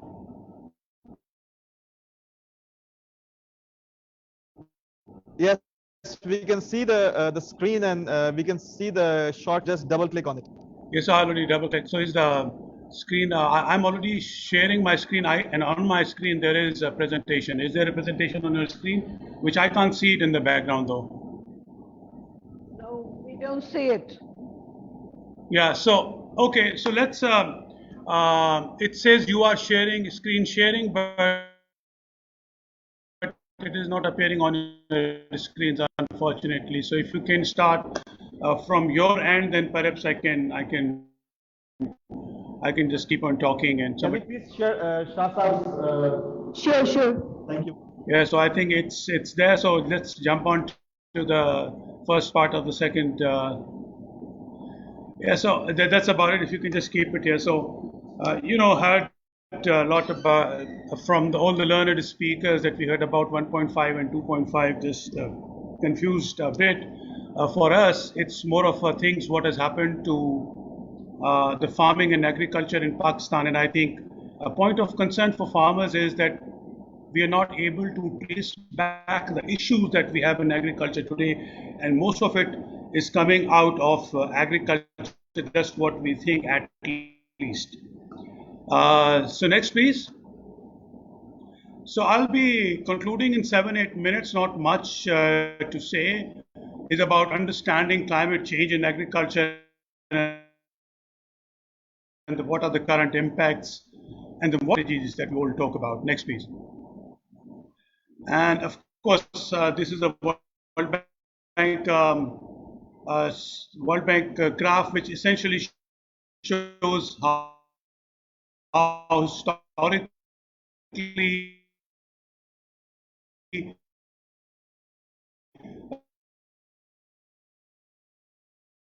the temperatures have been, and now what is happening in Pakistan and what is impacting in Pakistan. Next, please.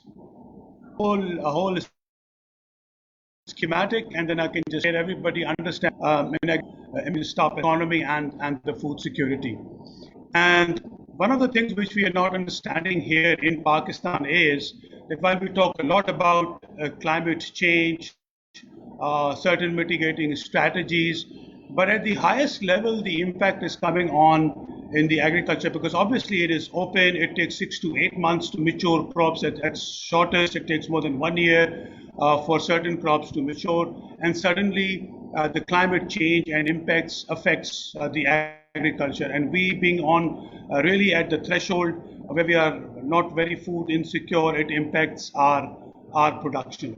And obviously, the literature says that information, technology, and management are three things that can be perhaps done to really take care of the climate change. Next slide, please.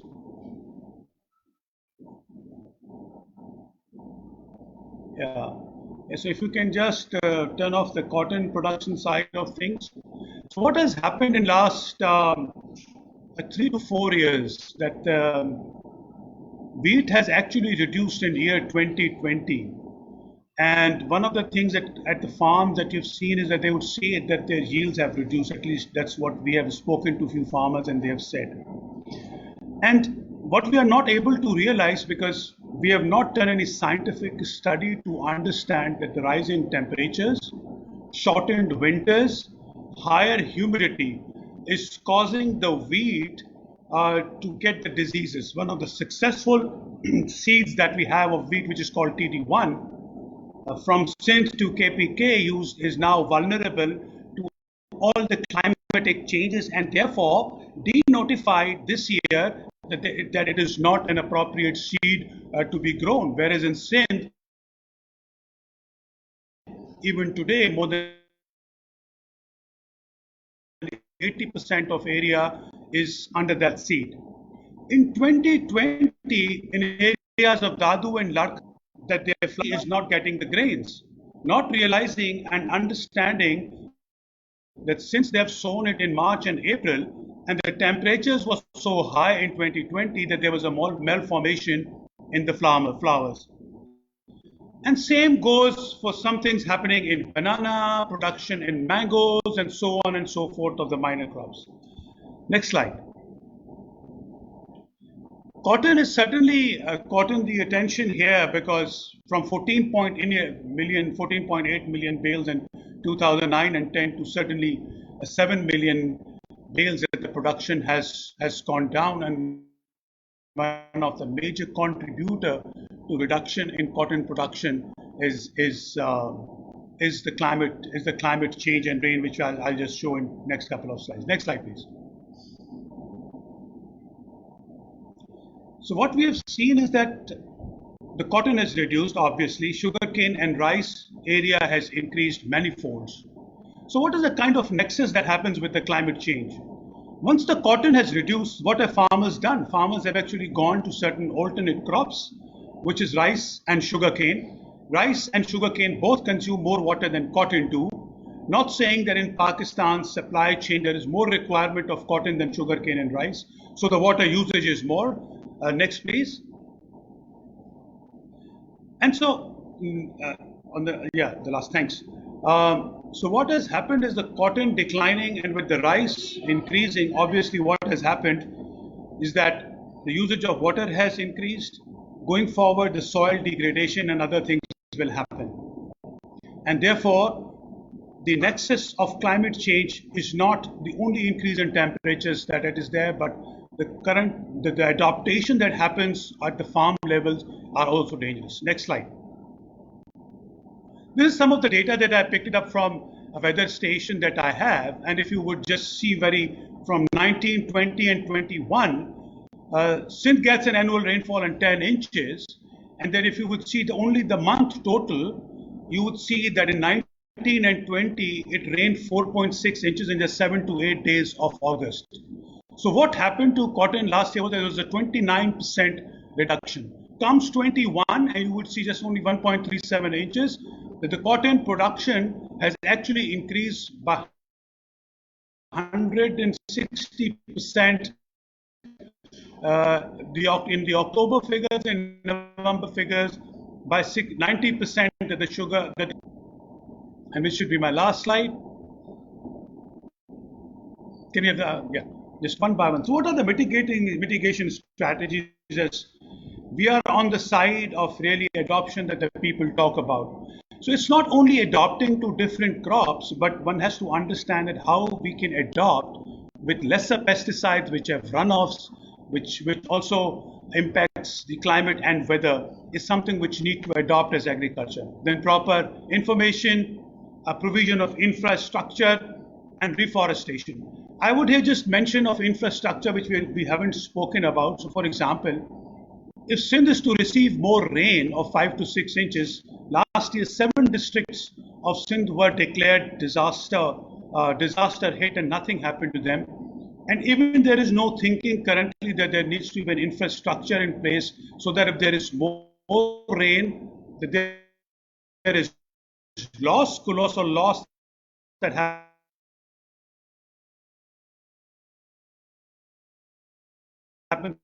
about 250 billion rupees of loss to the farmers. But what we're not thinking about is really important. Post-disaster strategies in countries like Pakistan is missing. For example, can there be a credit provision? Can there be a crop insurance which could really, again, help those farmers to stand back on their feet? Is something which we should be looking at. And lastly, will be the references from where I have picked up data. Thank you very much for inviting me here. And it was really enlightening presentations that I heard. Thank you very much. Thank you, Shah Saab, for giving us a farmer's perspective and how we would like to move to the Q&A session.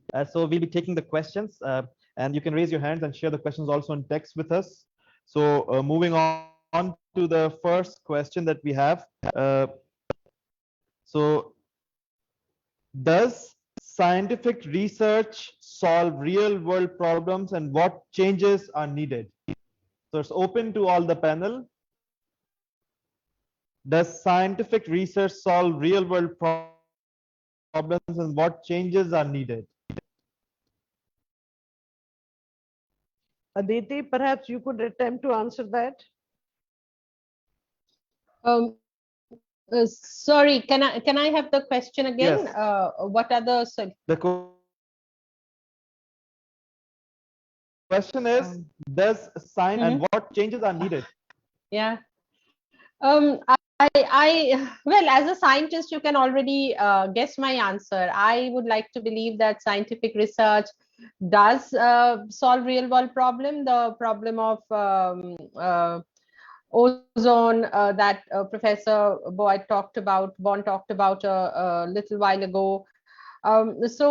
Even the very fact that the climate pact is discussing these kind of these goals 1.5 and 2 degrees, and this time COP has the declaration of the Glasgow Climate Pact actually mentions we have to decrease emissions by 45%, and those are all based on IPCC reports. So we actually have a lot of examples. I mean, what not? I mean, the vaccine is absolutely a science that has solved a problem. So I do think science, if implemented, solves problems. Perhaps a bit simplistic answer, but overall, I tend to believe that science has been absolutely very helpful in problem real life problems.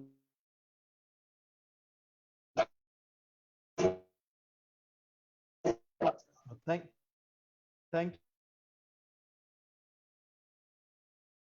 you, Aditi. We have a question for Rafe. Raised hand from Dr. Patrick, so maybe we could just listen to him first. Conjunction Thank with you. government officials. IPCC has been very conservative, right? All this catastrophe as seriously as it should. Secondly, I worry that there are sometimes technical fix solutions that scientists go to without a good understanding of socio-political processes. So, for example, carbon capture and storage, even if it's in the IPCC report as nature-based, still opens the door for massive genetic modification plus, timber plantations, all sorts of things we know are going to cause problems. So let's make sure our scientists are balanced by those with climate justice, environmental justice, water justice values. I think you'd all agree, Yes. right? Yes, I agree. And I say that wait for the March report. You would be surprised how many times climate justice comes in, how many times things like colonialism and all of that comes in. Wait for the working group to report. The IPCC this time has been very, very bold. And we are at perhaps, yeah. So thank you, Aditi and Patrick. So we have a question for Rafe. Coming from a legal background, what do you think about climate justice?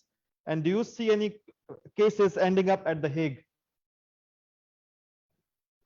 Actually, climate justice is the hot topic nowadays, and there have been several cases in Europe and also in Pakistan,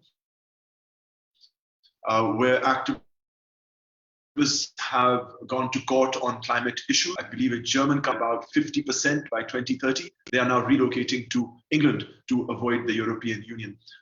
So these are very, very hot topic issues. And the thing about climate justice is that it opens up discussions on history, on politics, on society, which are very important. And I want to second Patrick's comment on the caution of science. Science is not neutral. It can be used for politics, and it has.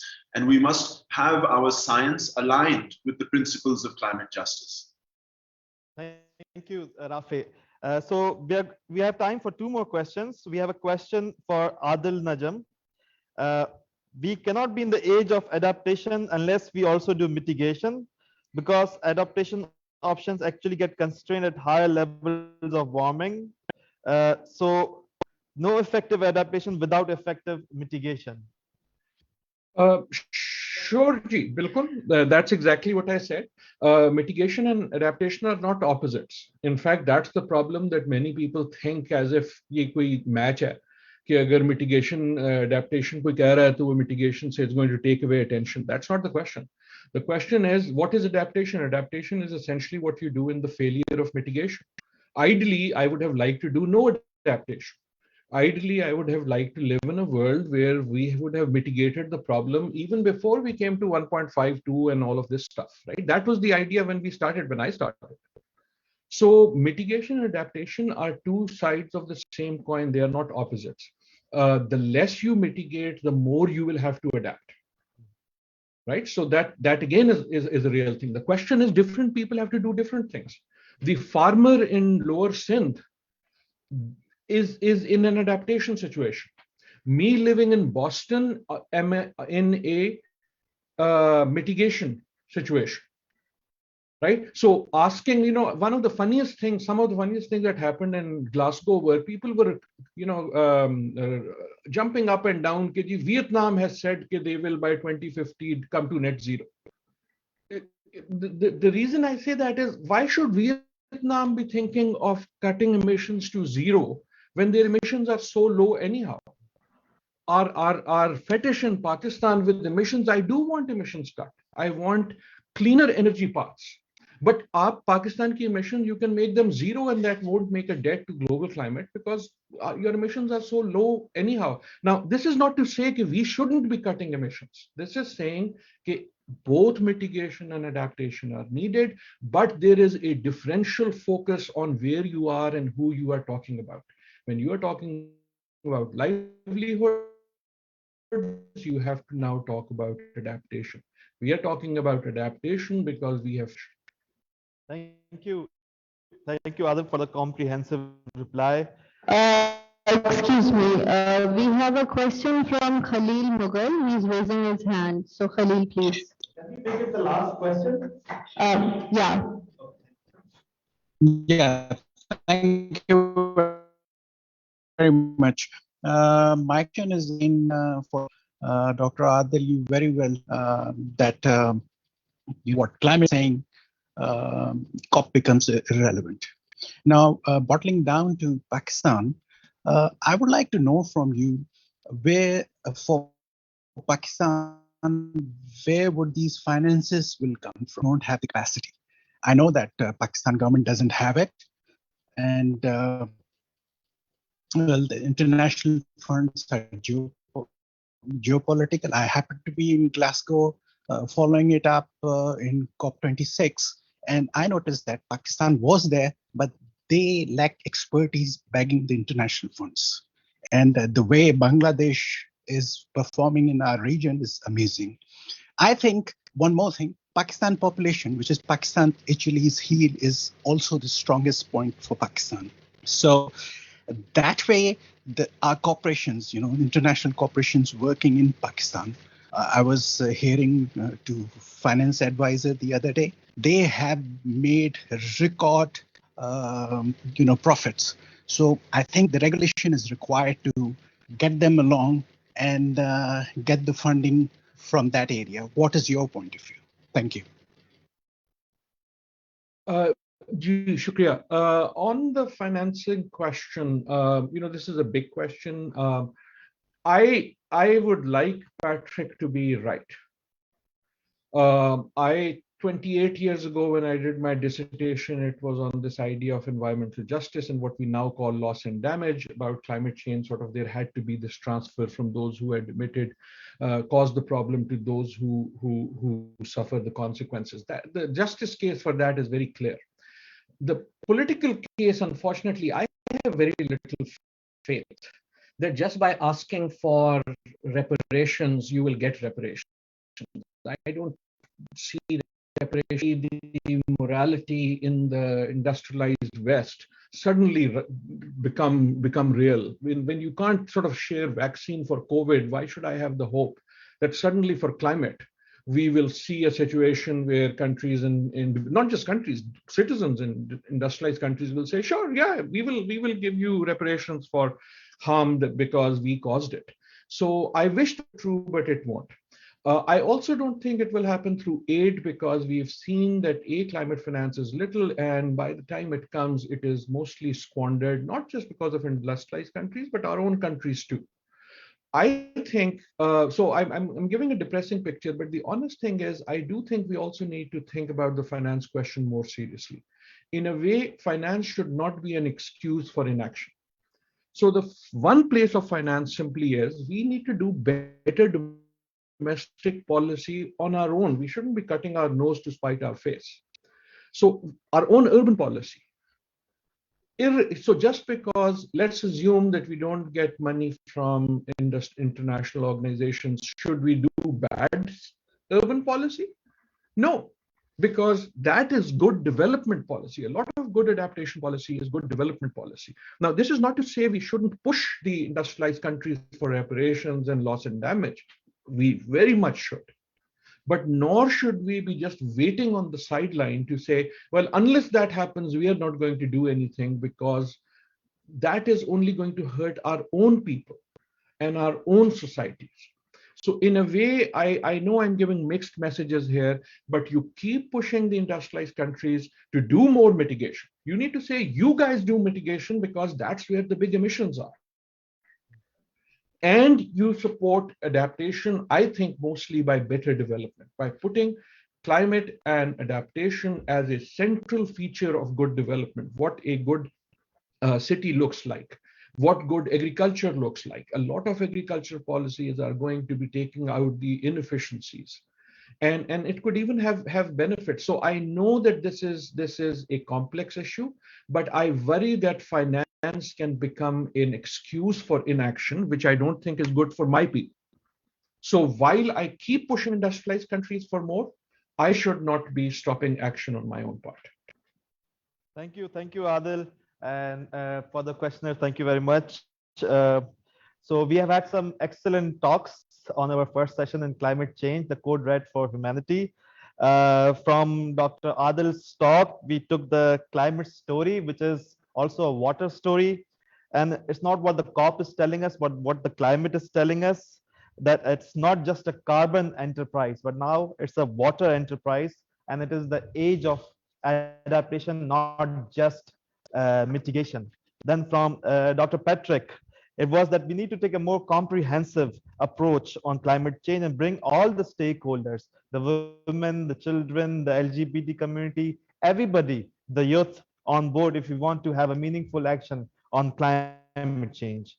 And that COP, interestingly, he said, is more like a conference of polluters, the G20 getting together and then just patting each other on the back for whatever little false promises that they made. And that what he sees is that we are not on the path of being below 1.5. That is even going to be 2.5. So it was about climate justice, loss, and damages. Then we had a talk from Ms. Adity.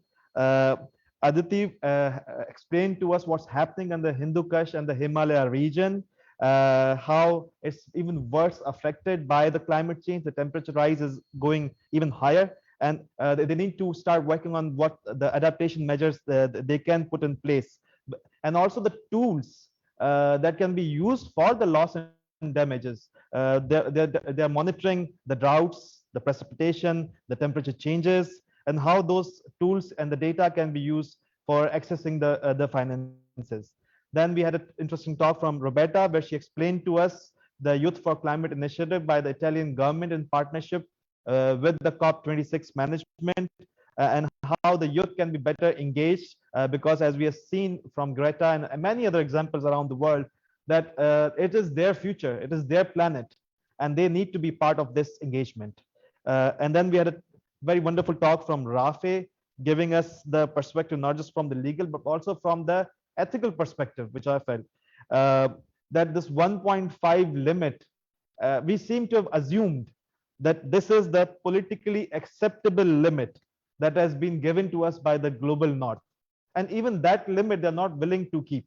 They're willing to move beyond 2, and why should that be acceptable? It has become acceptable because that has been given to us, and that could result in more than 150 million people dead. Now, how could that be acceptable to anybody? And he gave the causes for this climate change, the main causes which he feels, which are the drivers: capitalism, consumerism, patriarchy, and colonialism. Then in our talk by Mr. Mahmood Nawaz Shah, we got a farmer's perspective on climate change. Pakistan being an agriculture country with a huge population, it is of critical importance to us. And he brought these interesting findings that climate change is already having an impact. Last year being one of the hottest climates has messed up our seeds and impacting the yields. So we have had some really interesting talks which have given food for thought. If you have any questions, anything to further discuss, please get in touch with Hisaar Foundation, and I'm sure they will convey your interest to them. Get in touch with them. Thank you. Now I'll request Ms. Sanam Bakshamusa, the General Manager of Hisaar Foundation, to please give the vote of thanks. Thank you. Thank you, Dr. Zulfikar. So what an interesting and insightful session that was. This webinar would not have been possible without the support of the following. Thank you to our keynote speakers for today, Dr. Adil Najam and Dr. Patrick Bond, for their insightful and provocative presentations. Thank you to all our esteemed speakers who shared their expertise and knowledge with us. Thank you to our lead sponsor, Engro Foundation. Engro Foundation has been supporting the Karachi International Water Conferences since 2015. A very big thank you to all our sponsors, International Water Management Institute Pakistan, HANS, and WWF Pakistan for their support and contributions towards the webinar series. I'd like to thank our technical partners, NED University and Panjwani Hisaar Water Institute. A very, very big thank you to our media partners, Airwaves Media, the group which includes TV1, News1, FM 91, and Waseb for coverage of our webinars on TV, radio, digital, and social media. No mention of the Karachi International Water Conference is complete without a couple of people who I'm going to thank now. Thank you to Zohair Rashid, the visionary behind the Karachi International Water Conference. Zohair Rashid is the governor of Hisaar Foundation, and it was his dream in 2013 to set up to launch the first Karachi International Water Conference, and today we are 5 conferences strong. Thank you to Ms. Simi Kamal, the chairperson and CEO of Hisaar Foundation, who's a constant source of guidance and support to all of us. A special thank you to all my colleagues at Hisaar Foundation, especially Faria O'Kelly, who is the pulse behind this webinar series, and Samin Huda, who has supported us at the Secretariat. Finally, thank you to all of you, our audience, for your participation and engaging questions.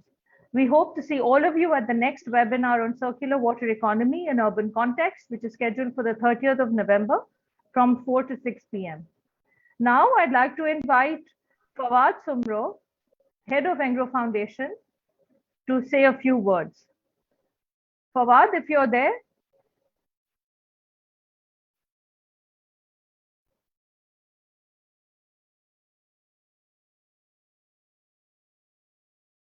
Okay, while we wait for Fawad, I'd like to invite Ms. Simi Kamal to give a concluding comments.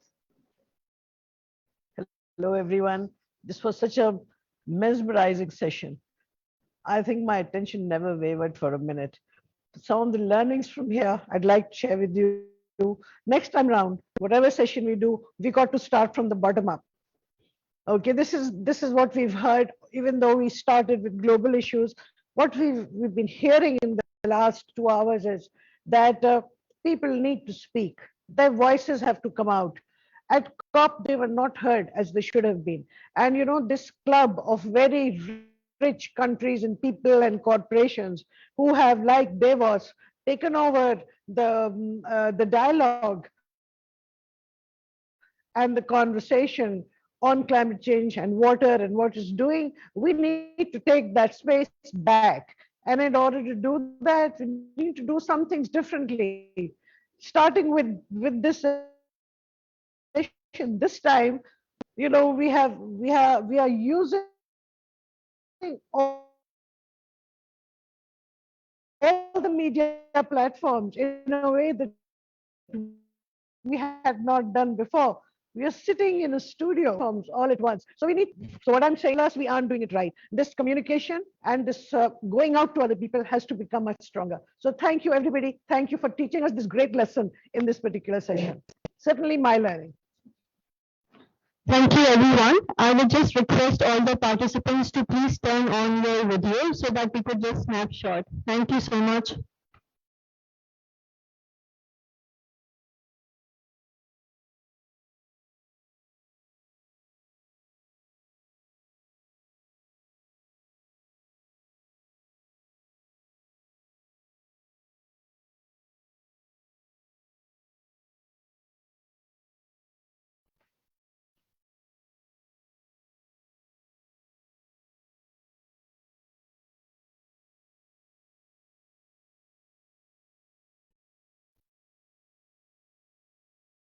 Thank you so much. Thank you. Goodbye, everybody. See you Thank you. again Bye soon. bye. Thanks. Bye-bye.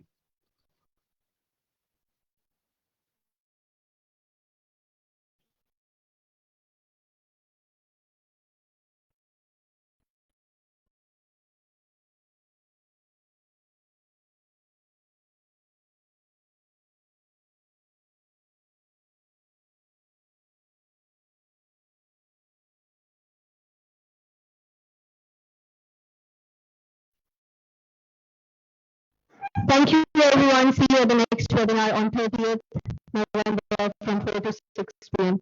Thank you.